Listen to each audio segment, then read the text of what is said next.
Right. I'm going to call to order a meeting of the Board of Trustees of the Village of Riverwoods. Would you please stand with me and say the pledge? I pledge allegiance of the United States of America and to the republic for which it stands, one nation, under God, indivisible, with liberty and justice for all. Thank you. Roll call, please. Mayor Ford, Present. Trustee Clayton, Here. Trustee Eastman, Trustee Jamerson, Here. Trustee Raff is absent, Trustee Smith, Here. Trustee Trevino. We have a quorum. Okay, first order of business is the approval of the consent agenda. And as always, if there are any items on the consent agenda that any of the trustees wish to have removed at this point, please let me know. Otherwise, and I know that you have gotten a memo from our finance director regarding the bills and any issues to be noted. So if there are no other questions, may I have a motion to approve the consent agenda, please? So move. Second. Roll call, please. Aye. Trustee Eastman, Aye. Trustee Jamerson, Aye. Trustee Smith, Aye. Trustee Trevino. Aye. Motion passes. Our finance director is not with us this evening. He's ill. But I do know that he's working on certain MFT and TIF reports. That's the motor fuel tax fund. I believe we've gotten a notice that we are being audited about for those funds. So he has been quite busy. The next item is the treasurer's report, and he's not with us this evening. So the Director of Community Services, Director Witt, please. Thank you, Mayor. So I forgot my report on my desk, so I'll wing it. A couple of reports. The Saunders Road project. We had a pre-con meeting about 2 weeks ago with the contractor builders and the county for work that's happening on Saunders Road. We do not have a construction schedule from Builders Paving yet. We are anxiously awaiting that, but it appears that they will likely only get to a point where they can do the regrading of the drainage ditches this year and look at doing pavement replacement and reconstruction work next year. And part of that will come up again when we talk about the road program later tonight under new business. For the road program, happy to say that the work in the Indian Trails subdivision has been completed with the exception of some punch list items. So the new pavement is down. Part of that road program will include pavement striping for Saunders Road. And again, that comes up under new business. The county is working on their lift station project. They've run into some snags. They had a pre-construction meeting about 2 weeks ago as well. Evidently, there are several utility conflicts which have not been raised through their discovery process in prepping their drawings. So the project there, Boulder Construction, who is the contractor that did the work for relocating the sewer line last year, got the bid to do the work again this year, but they've raised all of these utility conflicts, which may mean that in order to do a quicker job on it, that the new line will likely run down the eastbound lane, I should say the northbound lane, the east lane of Saunders Road, potentially. So we're trying to work that out at this point. So it looks like they're going to be off to a very late start as well. Hopefully all of that work will get done before Builders gets to doing the north end of Duffy Road. So we're going to hopefully have them start on the south and work their way north. Other lift station work, Trillium is moving forward. The county's been working out there. They've finished doing the concrete paving that is required around the cabinets. I have not been out there yet to see exactly where they are, but they are feverishly working on that. For the Nordic Spa project, Thursday night, there will be a text amendment coming forth to the Plan Commission for consideration. Pending approval by the board of that proposed text amendment, Nordic Spa is on track for the August 6th Plan Commission meeting. Today, we received the final set of drawings from them for staff review. It's not the final set that Plan Commission will see, but it is their last shot at trying to incorporate all the comments that the technical staff committee had put together 2 weeks ago. So that's moving forward. Orphans of the Storm got a site preparation permit last week, so they are working out there. The construction fence is up. Unfortunately, the fabric is upside down, so they have to change that to get the sharp edges away from kids that want to climb the fence. I just saw that yesterday. They've started tree removal work, and you should see them trying to take down the berm that's in the middle of the site, which is going to sit exactly where the new building is going to occur. So hopefully the demolition permit gets issued this week, and they are working on final comments that we've had on their last set of plan reviews. So I would anticipate that we probably see that sometime next week. So it looks like they may be under full permit once they get site prep done, then demolition of the building. Then the permit can be issued for the new building, and looks like within the next month they should be on track to just take the project and run. So I think that's all I've got at the moment. Are there any questions for our director? Trustee Clayton, please. Port Wine sidewalk. We intended to have a meeting with WB Olson last week. That didn't occur with the short week, so we're working to reschedule that to get together. The concept here would be that WB is getting together some contractors, subcontractors, I should say, who specialize particularly in the installation of the piers and working with the decking for that, so that we can look to do an engineering review to look to save cost. We're trying to do a cost benefit analysis on how far we make spacings versus how much that beefs up the structure, and take a look at the costs. So are we cheaper to go closer with piers, and are piers really the product to use versus doing it further away? There's a give and take between the structure that holds things up when it's farther away versus how many of those piers that you have to actually install. So that'll be forthcoming in the next week or two. Are there any other questions or comments for our director?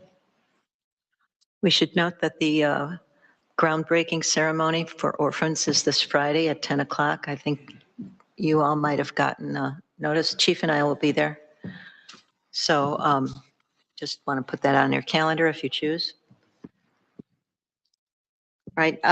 Attorney's report, please. Everything I have is on the agenda. Are there any questions for our attorney on things that are not on the agenda? Okay, moving along.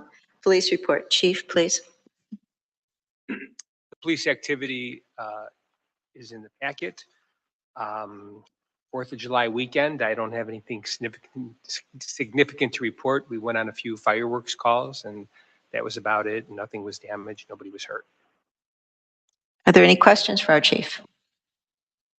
Thank you, and thank you very much for all your work and the service. Plan Commission report, please.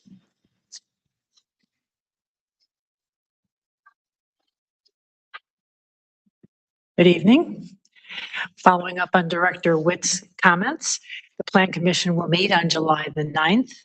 One item on our agenda is a public hearing to consider the adoption of a text amendment to the village zoning ordinance to add definitions, including the definition of a destination spa, and to amend provisions of the Office and Research 1 district to add a destination spa as a special use. These items are relevant to the proposed development at the Walters Kluwer site. That's it. Are there any questions for our chair? Thank you very much. Zoning Board of Appeals did not meet. Fire District Report. Chief Kruger. Just like the police chief, 4th of July was. You got to sit down, Tom. Yeah. Sorry, it's really short. So just like the police chief said, for us, nothing significant 4th of July. So thankfully for that. But the storms came through. It wasn't too bad, but thankfully we made it through 4th of July. No fires, no injuries or anything. So it was uneventful, which is good. Okay. That's all. Are there Thank any you. questions for our chief? Thank you, and All right, thank you're you welcome. to everyone No, there. thank you. All your service. No, Thank I appreciate you all. Thanks. you. Information comments from the president. Tony Vasquez, our Finance Director, hopefully, will attend a breakfast with Representative Schneider tomorrow morning. It will be a sort of a listening event for us, hearing what other communities are asking of their legislator and what the legislator might be able to do for us. Orphans, I told you about the groundbreaking ceremony. Oh, I'm sorry. Oh, yes, sir. Yes, come on. One more thing, we met with Congressman Schneider Oh, you did? this morning. He had a round table of all the Lake County chiefs and everything. So we had about 30 chiefs representing, 30 about departments. So he spent about an hour with us. So we just expressed, what our concerns are, and then he listened. So it was good. That's He great. told us he's meeting with the mayors Thank tomorrow. you. right? Yeah, he's meeting with the Yeah. mayors and village managers tomorrow. Yep. And I guess he's meeting with you. He's meeting with police chiefs Friday. So he's making the rounds. Right. He wasn't looking forward to meeting with the police chiefs, just so you know that. Oh. So what did you do to set us up is what I'm asking. Yeah, okay. Thanks a lot. We also have a meeting scheduled with a representative from the organization Realtor to just talk.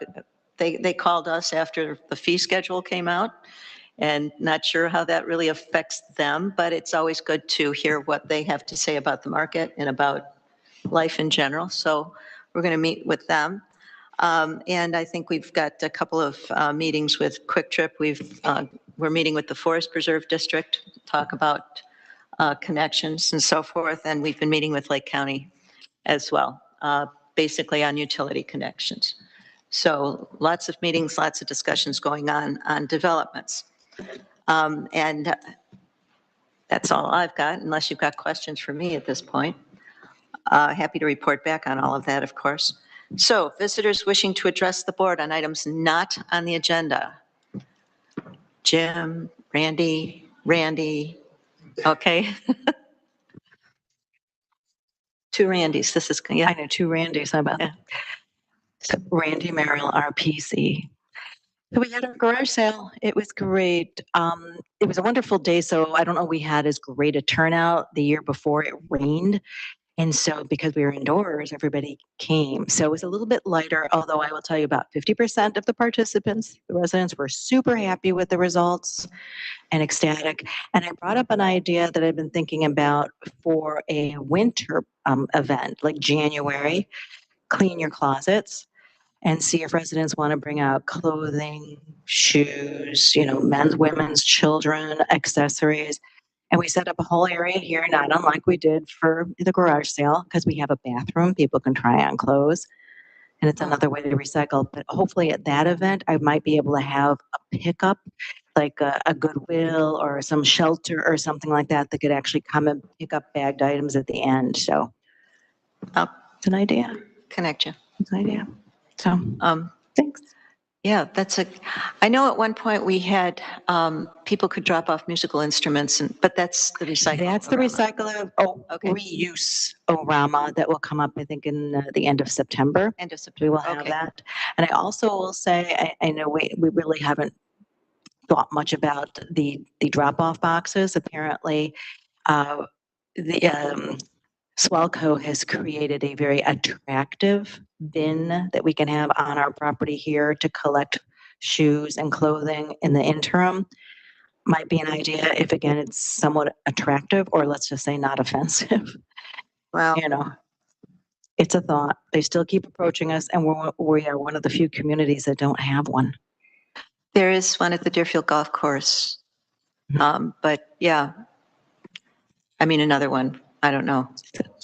Let's look and see what it looks All like. right. Yeah. Some of those collection boxes are not really collection boxes. The people, the companies behind them take the clothes in particular, and instead of trying to distribute them to people that would Need them. reuse them, they turn them into rags, which is probably better than throwing them in the landfill, but eventually that. Maybe they deserve to be rags. So I've seen some of the stuff that comes through, so you got to be careful about. that could be. And I don't know if there's also a little bit of remuneration that comes back to us for the weight of the collection. Sometimes there's an offset. I don't know if we get that over at Deerfield, because I think Deerfield collects that. Yeah. All I know is the box is there. So anyways, that's all I have. Are there any questions for our president of the RPC? Okay, thank you so much. Anyone else want to? Okay, moving on, new business. First item is an approval of a resolution approving a temporary easement for construction purposes in favor of Lake County. Attorney Hubbard, please. So in order to do the work on Deerfield Road and also to do the work on the South Detention Basin on the Federal Life property, which the county is performing, among the items that they were going to be acquiring from Federal Life, in which we agreed to grant to them, was a temporary construction easement. This is different from the permanent easements that appeared on the subdivision plat that we approved last time around. This is an easement of a 5-year duration. It's similar to other temporary easements which we granted Deerfield on other strips that the village owned along Deerfield over by Thorngate. There were some on that side. Basically, there's a exhibit attached which gives an idea. This exhibit shows the full extent of the construction easement. Part of it is on the fire district property. Part of it is on the village property. Our engineer is going to break it down into 2 exhibits so that the one that will be attached to our document will just show our property being burdened, and we're going to get one for the fire district as well. As a matter of fact, I know the Chiefs Board approved this easement last week. So this is just another step in the journey towards getting approval.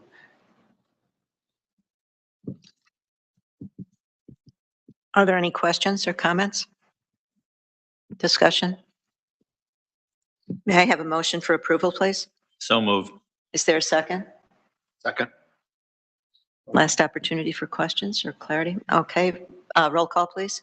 Trustee Eastman, Aye. Trustee Jamerson, Aye. Trustee Smith. Aye. Trustee Trevino, Aye. Trustee Clayton. Abstain. Okay.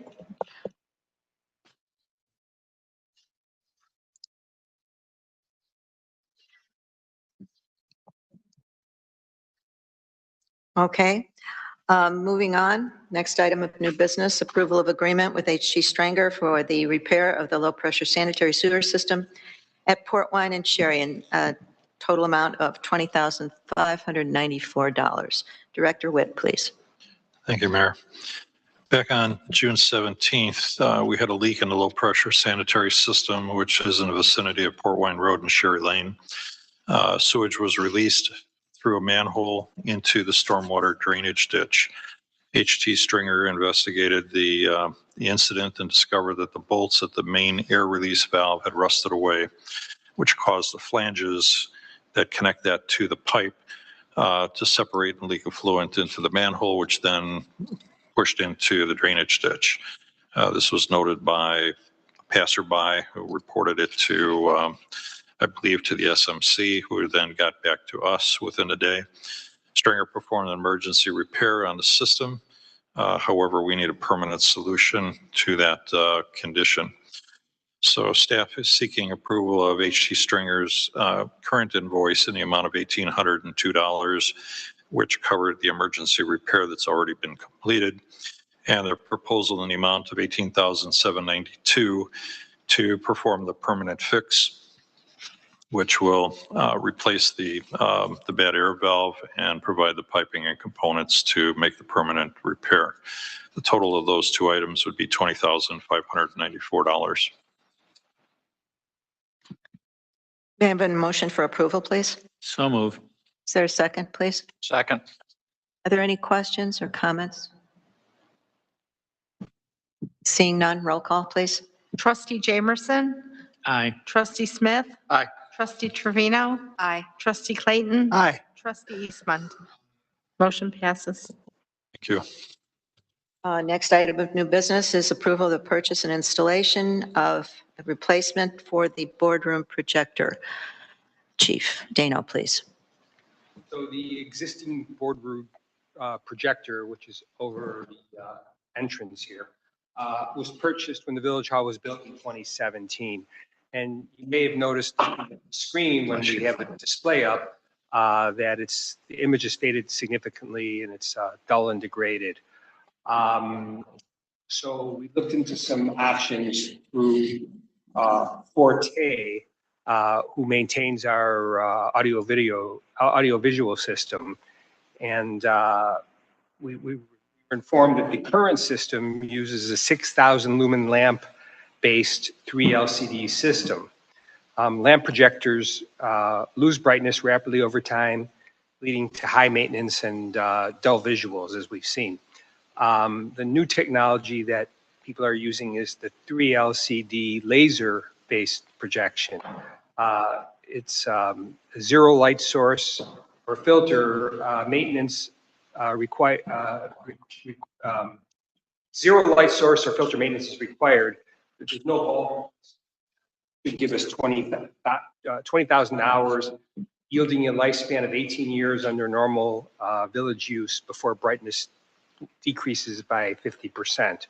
So Forte offered us 2 options. One of them was an 8,500 lumen unit, and the other one was a 10,000 lumen unit. So in researching it and speaking to our sales rep and then speaking to Trustee Jamerson, Tony and I have been looking into this, and we determined that the 8,500 lumen system for $15,850 offers a 15% increase in brightness, and it's I'm sorry, the 10,000 offers 15% brightness, but we determined it's unnecessary for settings for board meetings. Primarily occur at night, and ambient light can be controlled with shades. So we're recommending the 8,500 lumens, 15,800. Do I hear a motion for approval, please? So moved. Is there a second? Second. Are there any questions or comments? Trustee Smith, please. Yeah, Chief Dano, if I understood that correctly, the projector in of itself is $15,000 plus or minus. So there's like another $35,000 for what, installation? Didn't I hear Chief Dano say No, 15,000? no, the total cost, the equipment is $9,152. The integration is $4,840. Support is $1,500 and freight is $358 for Oh, I'm sorry, total cost of $15,800. 15,000. Sorry, got it. Thank you. I was combining the item C didn't have a number on it, so I was confused. Thank you. Question. Oh, Trustee Jamerson, please. Chief Dano and I did talk about this, and I agree with him completely. The 8,500 lumen projector is more than adequate for this setting. I'm a little concerned about the integration number, which it's almost half of what the equipment costs, and I'd really like you to talk to them about that, because they basically have to take that projector out and put a new projector in. And if it takes them more than a day to do that, we need to find a different company. I'm told there's a lot of programming, and anytime we've bought anything, cameras or whatever, there's always, with whichever company we bought them from, there's always been a lot of integration. I'd like to see him do the programming on a time and material not to exceed $4,840, because that's, even if their programmer is making $200 an hour, or if they're charging $200 an hour for the programmer, which is an excessive price, that's a lot of programming. It can't be, I mean, they could write a whole new program for the whole building for that, I think, but it's just my personal opinion.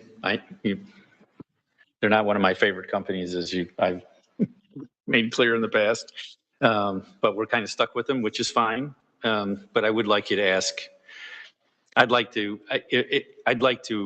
make the motion not to exceed the $15,850, then that you try and get them to explain why it's going to take them $4,800 worth of integration, because that just seems excessive to me. Approved, I will do that. Okay, so Thank you.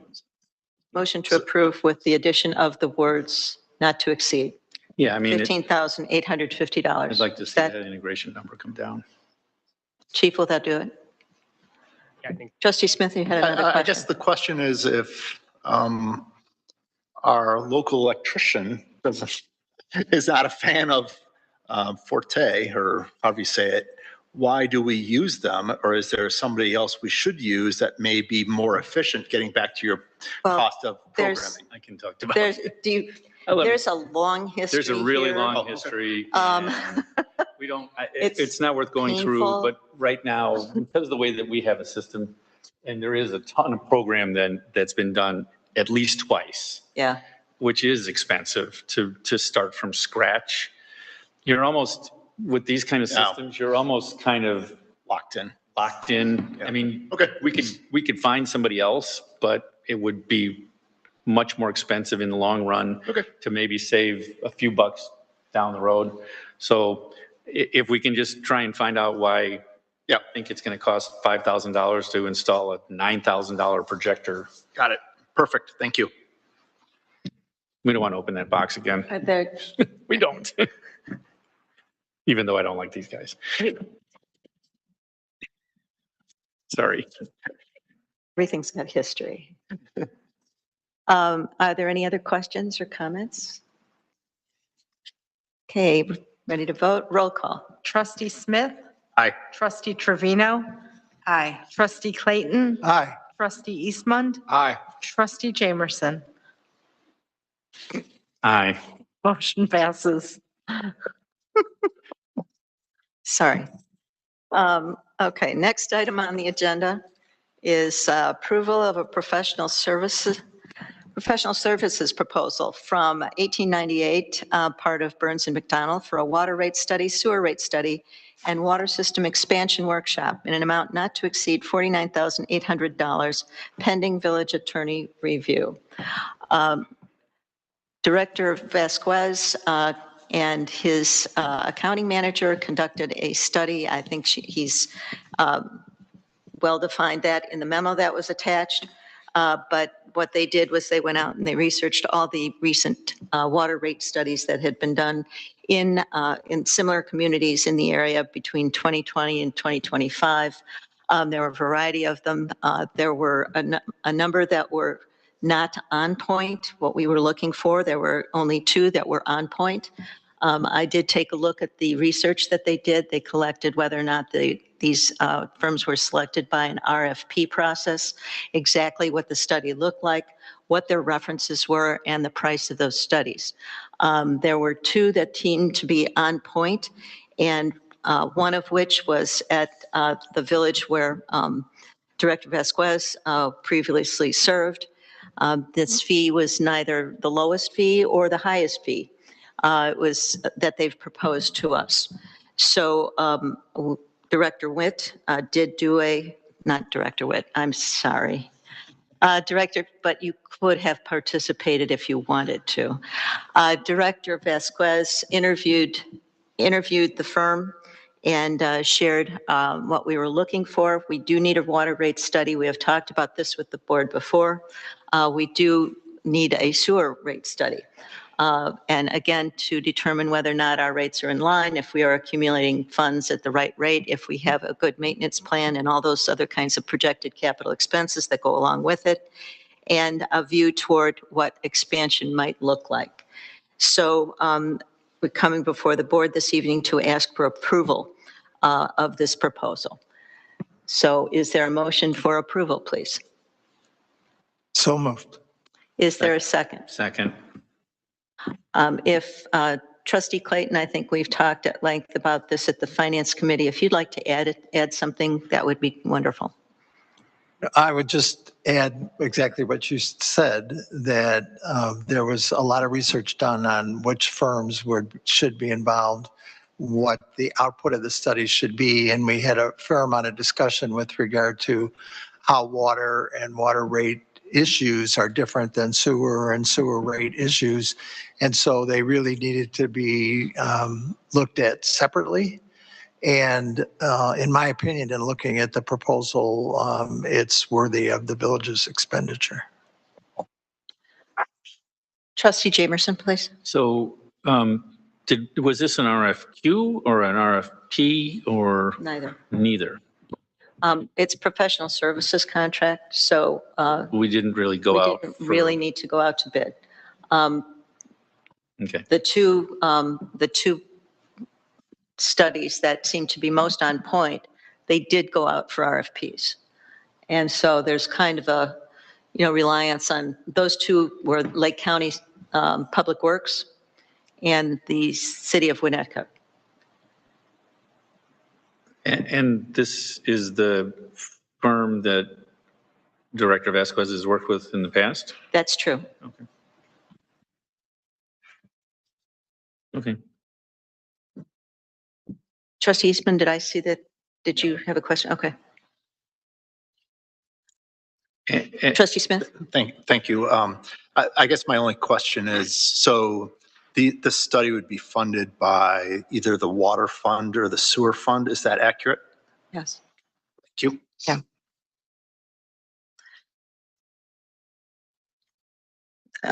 Okay, thank you. Thank you. I needed confirmation because. So I'm sorry to No, circle no, go back ahead. on this.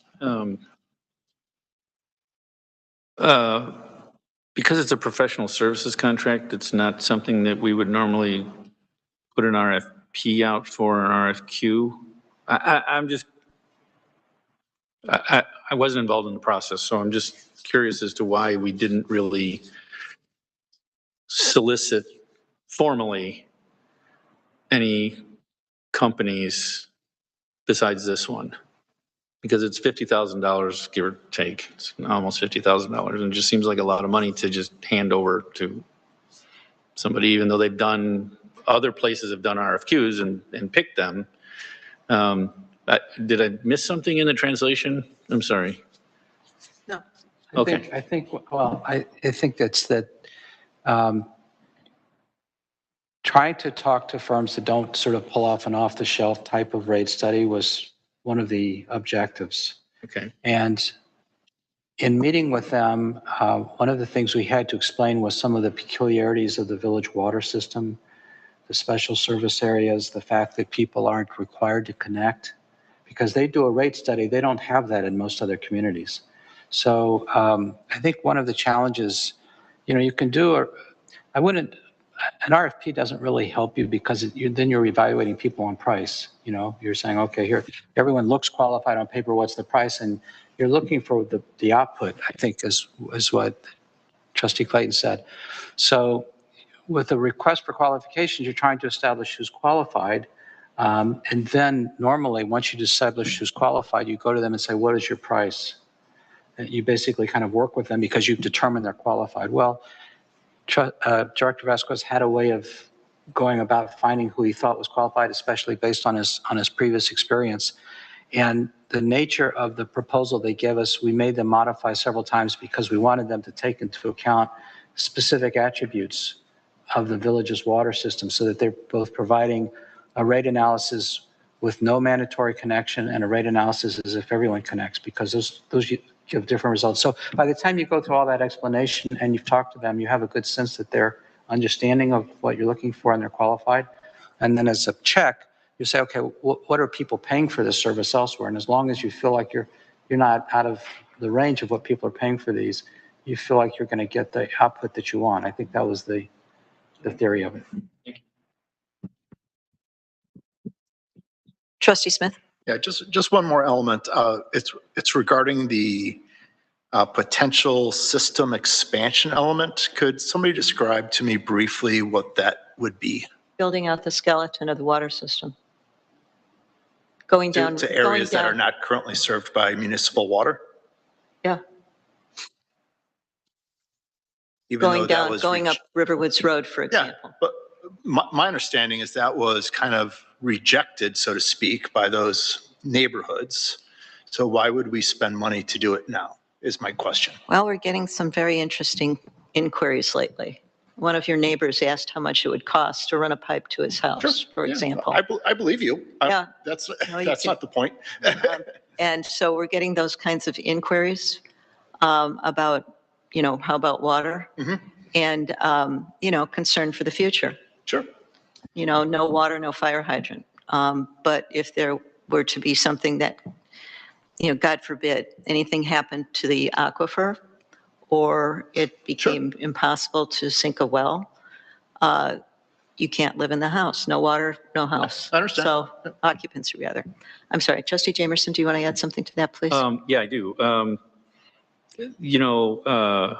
There's, I don't know if you kind of follow, I follow Northbrook because that's where I came from.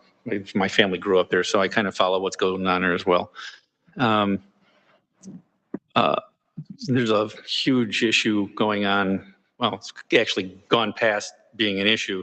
There was Green Acres Country Club on Dundee, which is right next to the Northbrook water plant where Northbrook draws water out of. It's the only, it may have changed now, but for many years, Northbrook was the only suburb not on the lake that was drawing water from the lake. So in other words, Wilmette, Winnetka, they're all on the lake. They get their water from the lake, but Northbrook had their own pipe to the lake. I don't know how they did it. I don't really care, but they created a water plant. And next door to that was Green Acres Country Club. And the village board, for what it is, I'm not going to, critique them, but for years they had a lot of proposals that came up from the village board, which they denied. And then out of the blue, the DuPage Water Commission bought the Green Acres Country Club to put a water filtration, a new water plant on. And they are planning on building a water main from Lake Michigan through Northbrook, through that pumping station, all the way to DuPage County, because they are concerned about water in the future. And there was also an article in the news about some other area in DuPage County, and I'm sorry, I can't remember what it was, but it was 90,000 residents, and they were getting ready to spend millions, tens of millions, probably close to $100 million to run a water main to them because the aquifers are starting to get depleted. And if we don't at least, this is my personal opinion, if we don't at least start thinking about the fact that the aquifer here may be getting stressed, which I'm sure it already is, we're going to end up having residents that have no water. That's what's going to happen. And so to have somebody at least look at what it's going to cost to build out the system, at least to the point where there's a main in front of every house, I think is a prudent course of action. Yeah. So, but there are more and more places, and I'm getting, I'm on the board of our neighborhood association here. We have 106 houses in it. And I am continuing to get questions from our neighbors who replied to that survey that they did not want water. And now they want water. They want to know how much it's going to cost to get water to them. We're trying to figure out ways. We haven't gotten to the board level yet, or even the engineer yet. How do we set up small SSAs to at least start getting water to these people, because they are starting to panic. Yep. And so that's why I think that's an important thing to have. And let me be clear, I'm not opposed. I was merely asking the question. Yeah. Well, I'm giving you the background. Yeah, I understand. Maybe I'm too much. No, that's right. Well, I would add to that the allocation. Our allocation to Lake Michigan water is reviewed periodically. And we are not using all of our allocation. And there are others that are stepping up and want a piece of the water. So I don't want us to be in the position down the road to have 5 years, 10 years, 15, 20, whatever it is. I would not want our village to be in a position where, oh, now we want it, but we can't have it. Or it costs really, costs so much money. This has a lot to do with the value of our homes. This is not just, this isn't just an individual guy who wants to keep his wealth. This has a lot to do with the value of all of our homes and how Riverwoods is viewed. So I think it's important. I think it's an important thing to look at. And again, I'm just going to repeat what Rick said, and that is, I think it's, we need to at least explore it. And this is a first step in exploring this issue. And it is important. It is important. And just to kind of add a little spice, Director Witt, would you please talk about the inquiry we recently had and the response? Well, we've actually, within the last 2 weeks, had two complaints about existing wells. First one, coughing up air, and the second one, coughing up something that's orange and not drinkable. Both of them in Indian Trails subdivision. We've had 3 requests for estimates of cost for connecting to water, 1 on Orange Brace and 2 further north. The middle of the road one was an estimate for $410,000, and the one to get water to roughly the center of Indian Trails subdivision came in at just over $915,000 to service 1 property. So it's something as a village we really should pay attention to. Thank you for that. Are there any other questions or comments or discussion? Roll call, please. Trustee Trevino. Aye. Trustee Clayton. Aye. Trustee Eastman. Aye. Trustee Jamerson. Aye. Trustee Smith. Aye. Motion passes. Thank you. Next is an approval of a resolution appointing Northbrook Bank and Trust as an authorized depository for the village. I believe we've talked to the board before about shifting our banking relationship, and Northbrook Bank and Trust is a member of the Wintrust Group. This was the group that has been interviewed and recommended by the Finance Committee, and this is the first step in a transition. Trustee Clayton, would you like to add something, please?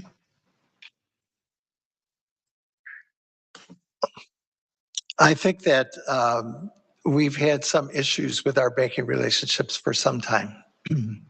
And I think that we've really explored extensively, I think, alternatives to that current banking relationship. And we have landed on Wintrust as the optimal place for us to make this transition to.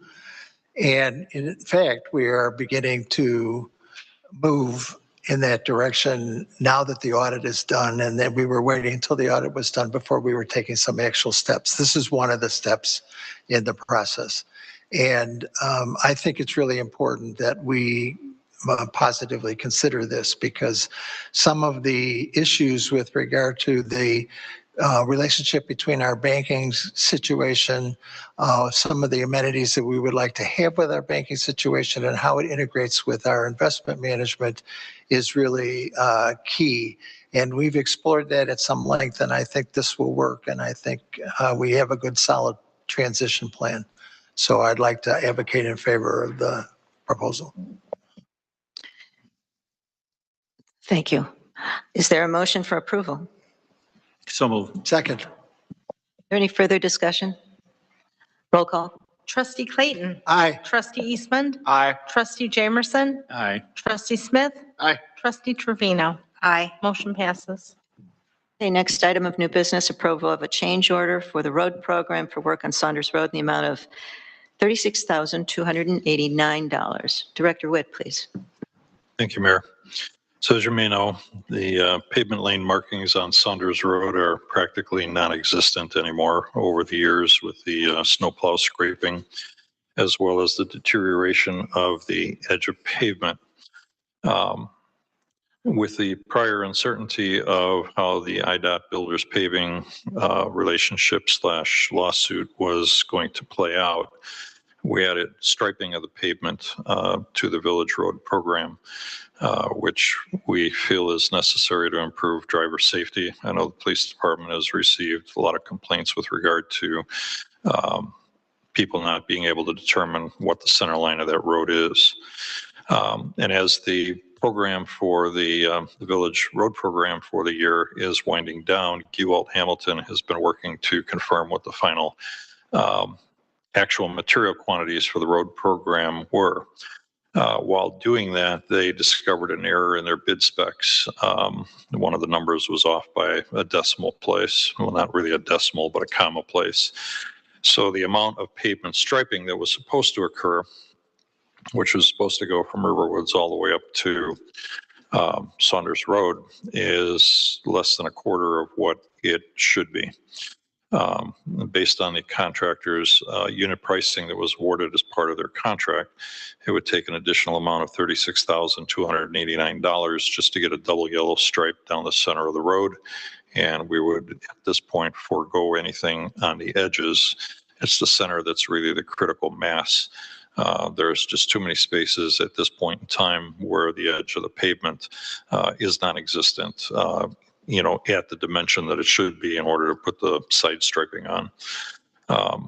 So based on the complaints that we have received with regard to it and the concern for driver safety, staff would recommend that we proceed with that striping, even though, and maybe particularly so with the understanding that the roadway is not going to get redone prior to spring of next year. So this would be something that would be in place for summer, fall, and probably early spring as that program develops.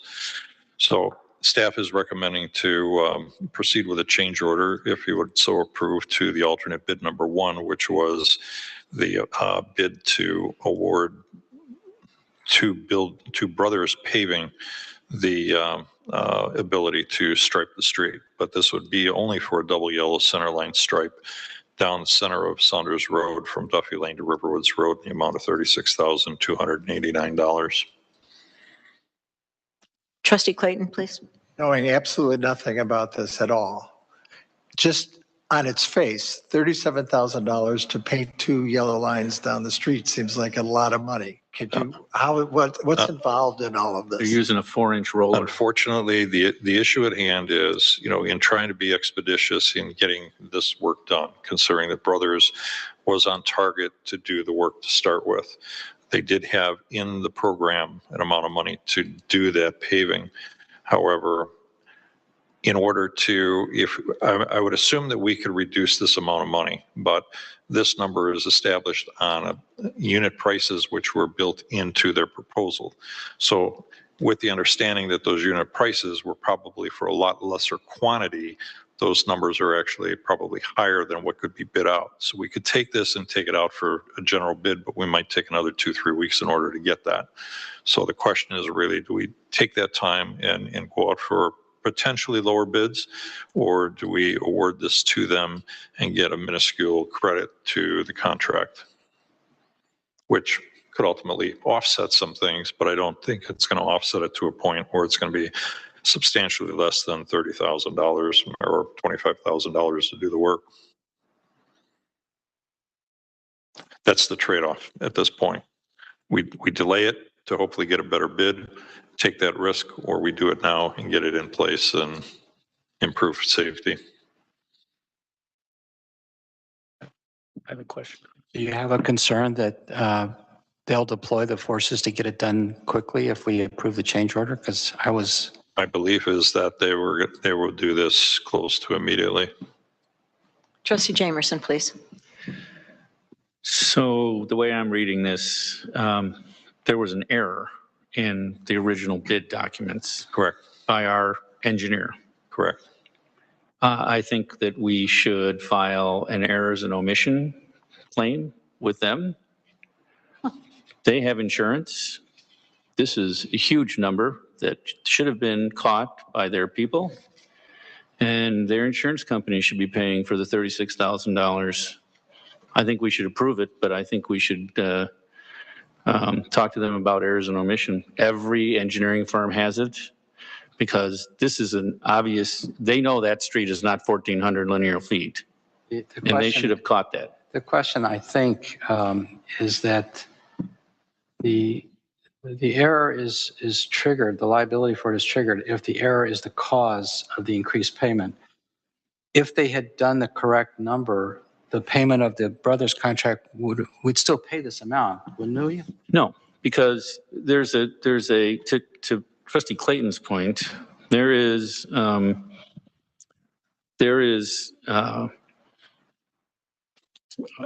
efficiency in quantity, right? It's not as expensive to paint 1,400 lineal. It's more expensive to paint 1,400 lineal feet of stripes than 14,000 lineal feet, because they're going to bring a big truck out, and they're going to. So when they bid this 1,400 lineal feet, their unit price is probably much more than it would have been for 14,000 lineal feet. I think that we have a claim that we can at least talk to them about. Explore. You want to explore? Well, and. Trustee Smith, please. Thank you. And I would say regardless of whether it's an error and omissions insurance claim or not, because they probably have a pretty high deductible, would be my guess based on the E&O that my firm has.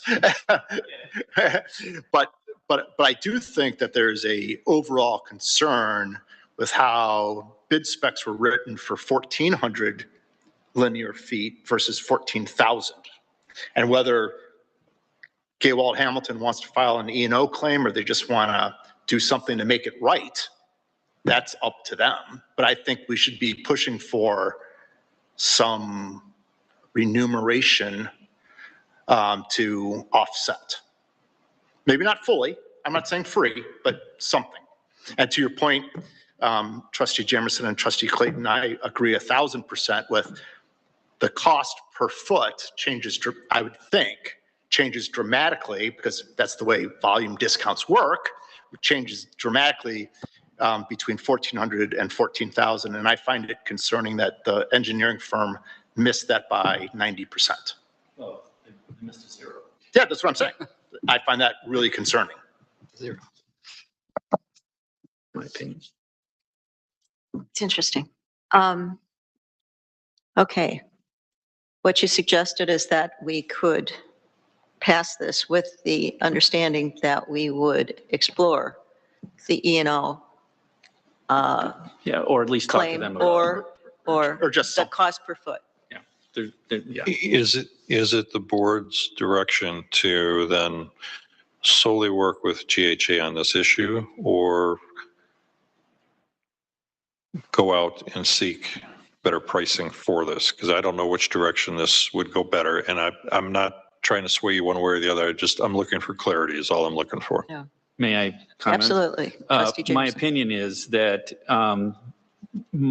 most likely we won't get a better price if you just go out for the striping.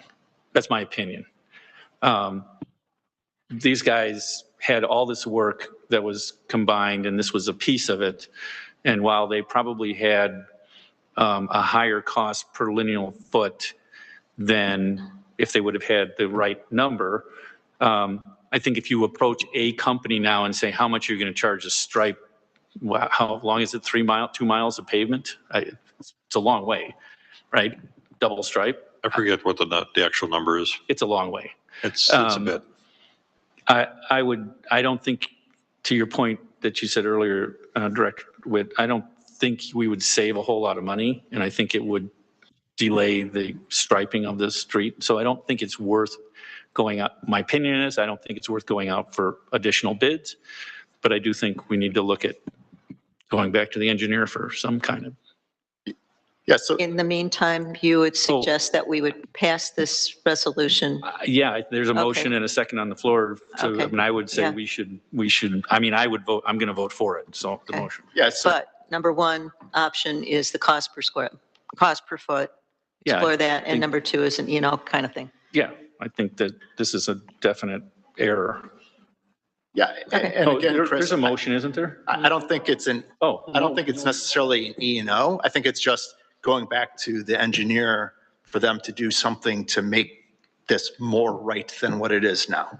Okay. Whether they want to file an E&O claim, we can't push for them to do that. That's their Push for business, them to do right? that. That's what I'm saying. So No. it's not just E&O, it's price per foot and for the engineer to do something to offset, Okay, so there is no, however they want to do it. there is no motion on the I floor. heard you. Yeah. Okay. So may I have a motion for approval, please? I'll make a motion that we approve the change order, but that we, then we go back to the engineers and review the issue with them. Does that work? Is there a second to that? Are Second. there any other questions? And I think the other question, Chris, excuse Yeah, me, mhm. is that Director Witt asked about an RFP. I think the answer to a new RFP is no. Just get it done. Just, passing this, I think, takes that right. Yep. Clarity. Good. Thank you.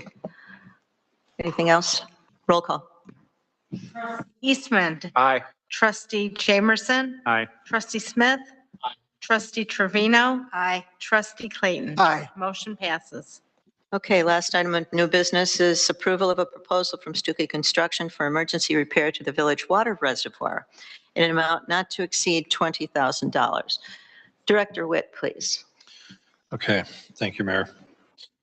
So about a week ago, Director Vasquez took our sustainability consultant on a tour, not only of our building here, I believe the police department as well. They actually went out to the water reservoir just to see that, since that is another one of our buildings.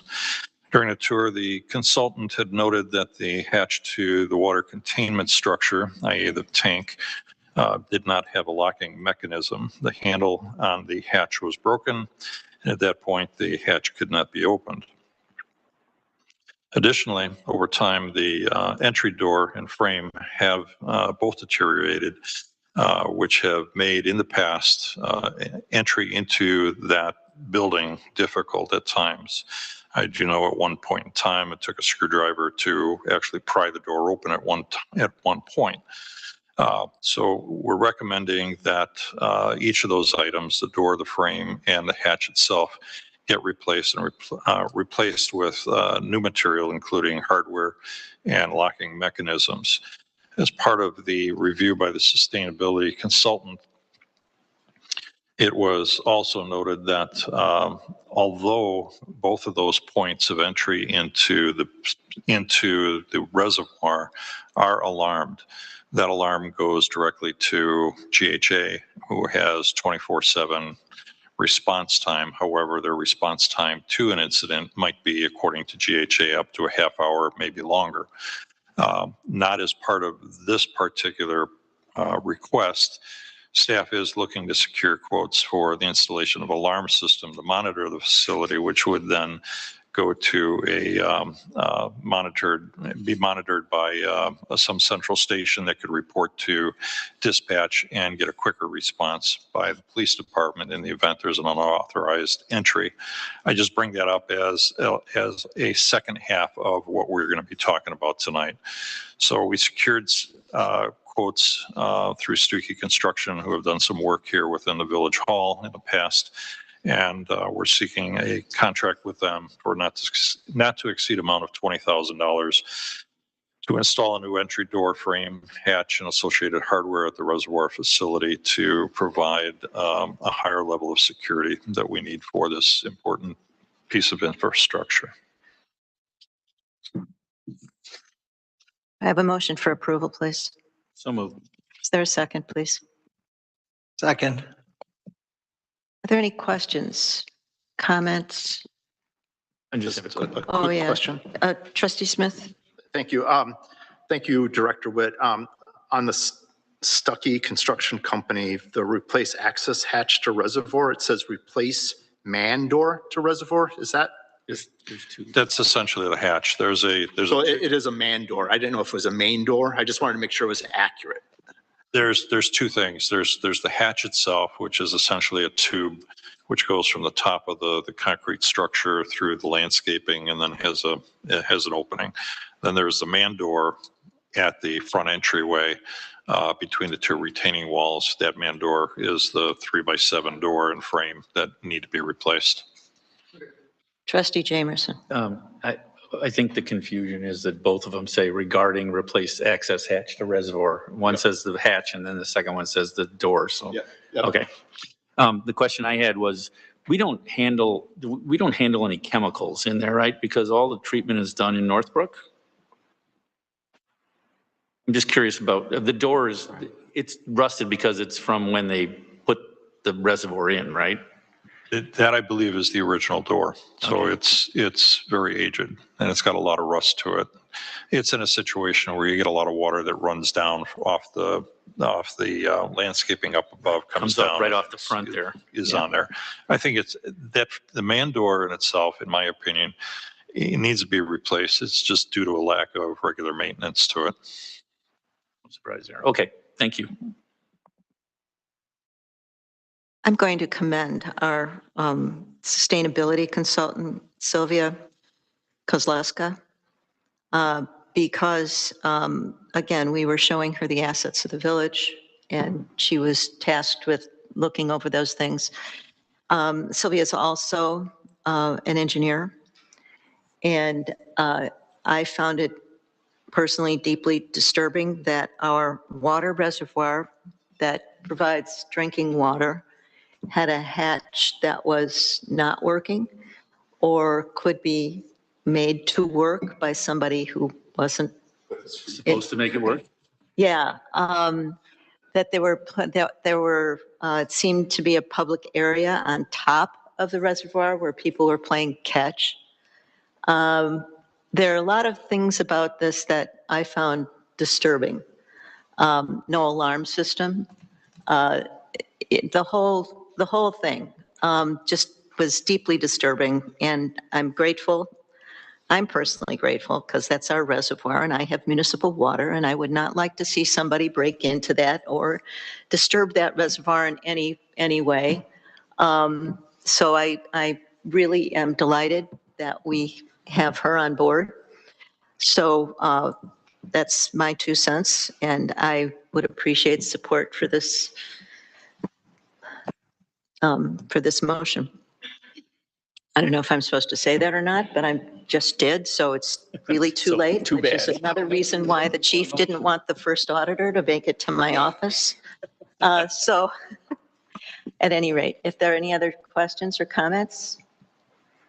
Seeing none, roll call. Trustee Jamerson. Aye. Trustee Smith. Aye. Trustee Trevino. Aye. Trustee Clayton. Aye. Trustee Eastman. Aye. Motion passes. Thank you very much. Unfinished business, we again have on the agenda the annexation of the sale barn, and this is simply to keep it in front of the board and to let people know that we are still working on it. Trustee Clayton, Just please. out of curiosity, what is the process that's going on right now, and what is the expectation of the next step? Would you like to answer? Quick Trip asked if we could try to get better details on which way water was going to get to the site. We had options in the draft annexation agreement. One is from Buffalo Grove, one is from Lake County. So we've had meetings with them. Now we're trying to have follow-up meetings to try and see if we can work through the issues. Buffalo Grove was open on some points, but was looking for a more global agreement, which could take a long time to work out. The Lake County Forest Preserve might be a simpler alternative, but also costly. So, we're just trying to explore both of those alternatives. And I think the process is having the meetings as quickly as we can, trying to resolve which way is going to make the most sense, be the most viable ultimately. It could be, it depends, meeting schedules, getting together with people. The provision of sewer to the site requires the county to adopt an amendment to our agreement. We've provided them a draft. We're hovering around trying to get different parties to move. Any other questions right now? Okay, seeing none, moving ahead. Committee reports, finance. Trustee Clayton, please. The Finance Committee is having a monthly meeting. We have another one tomorrow. At the last meeting, we had the agenda items which we've discussed already of the water rate analysis and the transition to banking with Wintrust. In the board comments, I think it was at the last meeting, we talked very briefly about increasing the mayor's spending limit.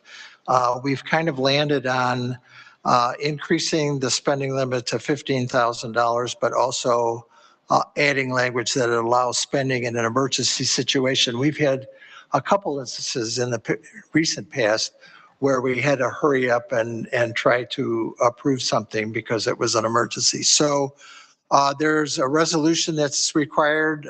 Attorney Huvard and Tony are working on the resolution, and we hope to have that in the next board meeting or the one thereafter.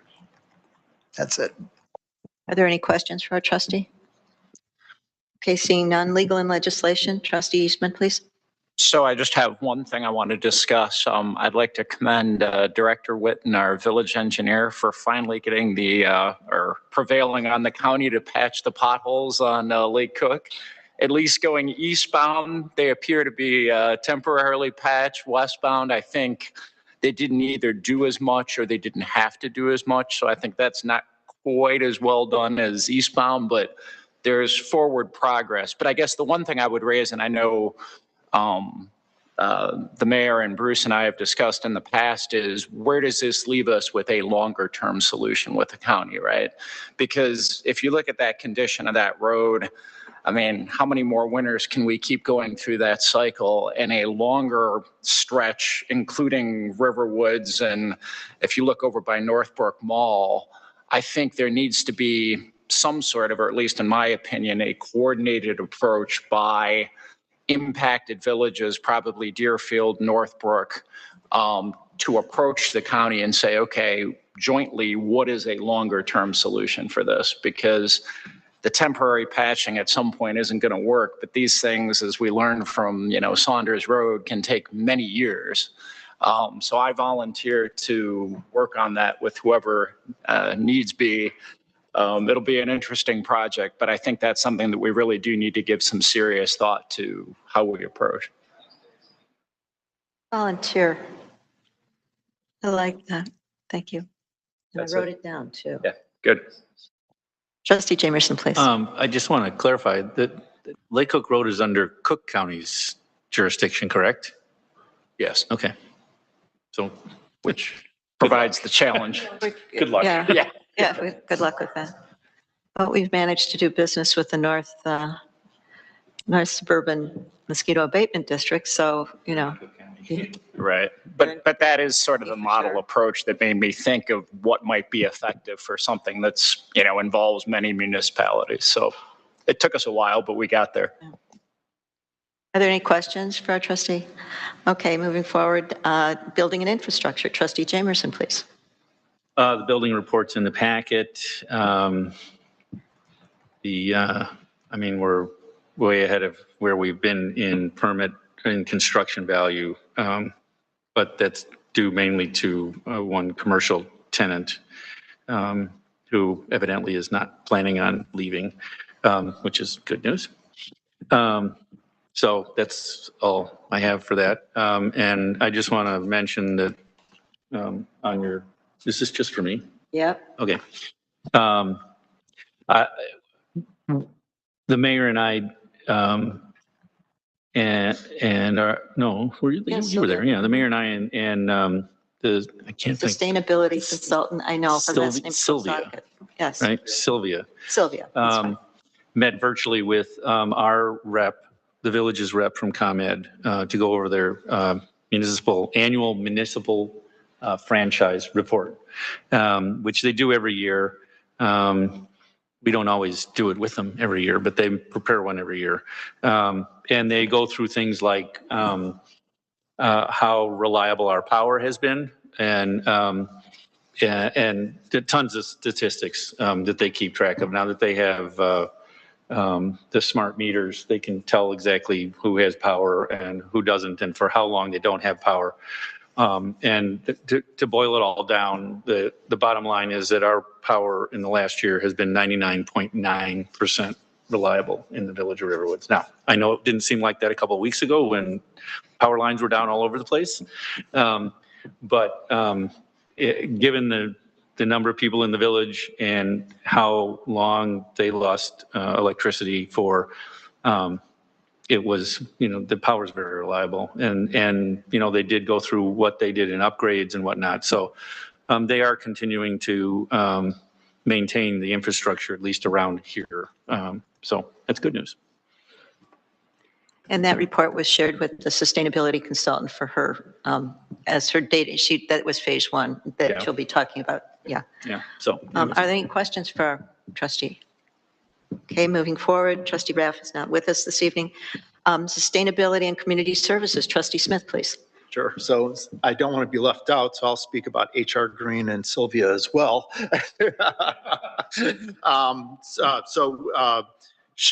As was mentioned earlier, she's did a site visit to some of the village, all village properties, Village Hall, police station, the reservoir. She's collecting data. She's collected some data. She sent today an email with more data that's needed. Some of it's directed to Director Vasquez, some, I think, to Director Witt, some to Chief Dano, and then Mayor Ford. You had a few items on that list as well. So the idea here is that she's working on consolidating all this data so that she can complete a preliminary review of the sustainability plan, and then provide thoughts, recommendations, next steps, things like that. I followed up with her today asking for a timeline. Some of that's sort of contingent upon getting the additional data that she's requested. But we were hoping to have this kind of the initial run through by end of July and then have a meeting to also discuss that with her. Now, based on the data and the timing of getting the data, that might push into August. But we're making progress. And I think that's kind of the key element here. We're making progress. And I think at that time when we have her review, recommendations, next steps, considerations, I think at that point we'll want to reconvene the sustainability task force or committee, and then have a meeting with her, whether that be some or all of us, to make sure that we're all on point in agreement and making sure that we understand the recommendations and what to do next. So I think we're making progress. Sorry, I should have just said that. We're making progress. No, it's good to define the progress. The data gathering part is really, takes some time, time. Are there any questions for our trustee? Okay, thank you. Communications, Trustee Trevino, please.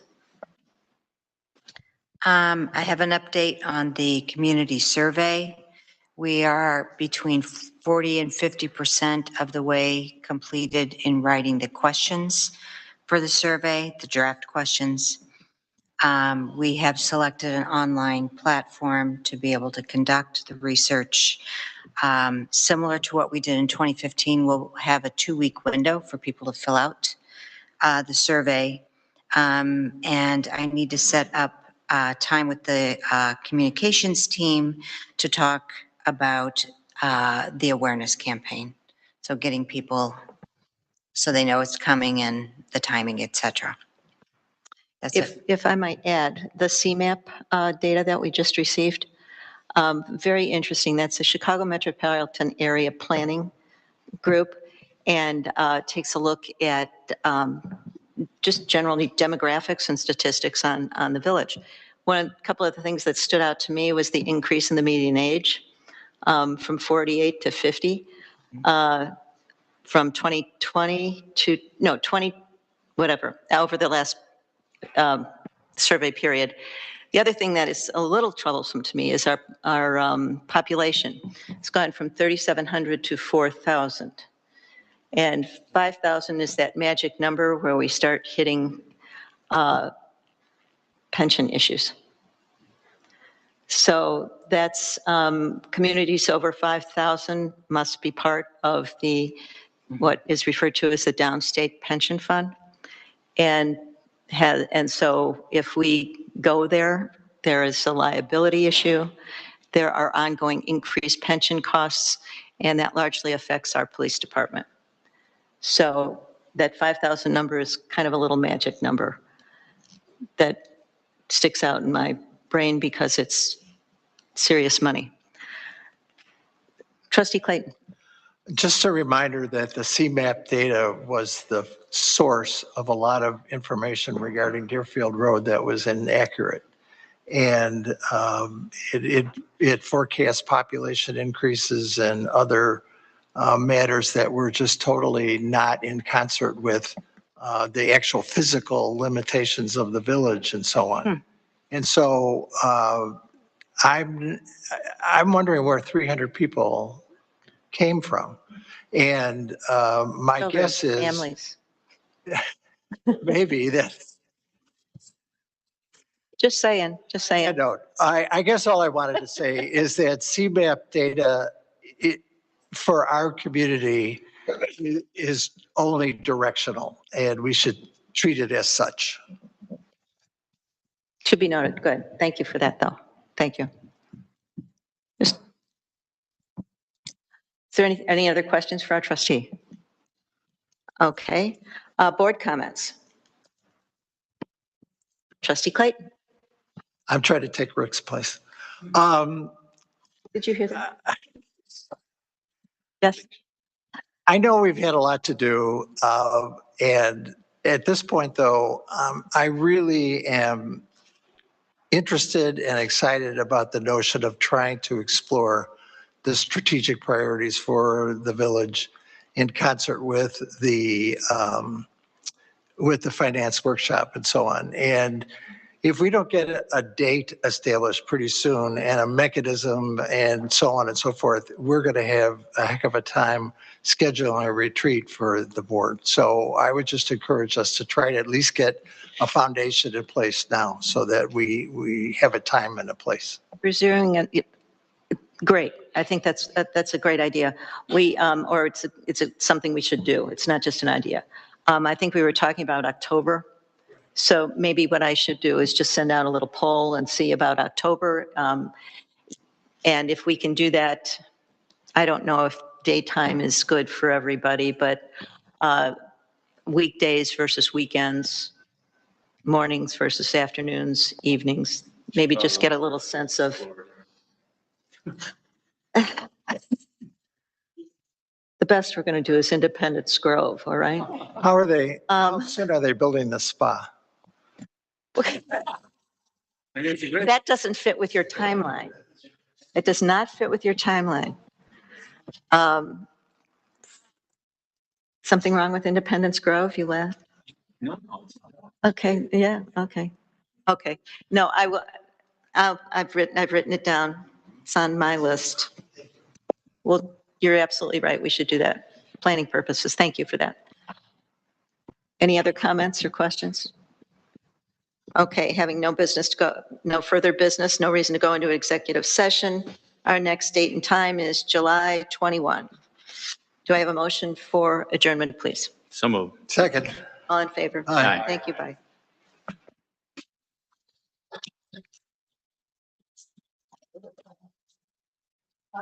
Everybody got their letter, by the way?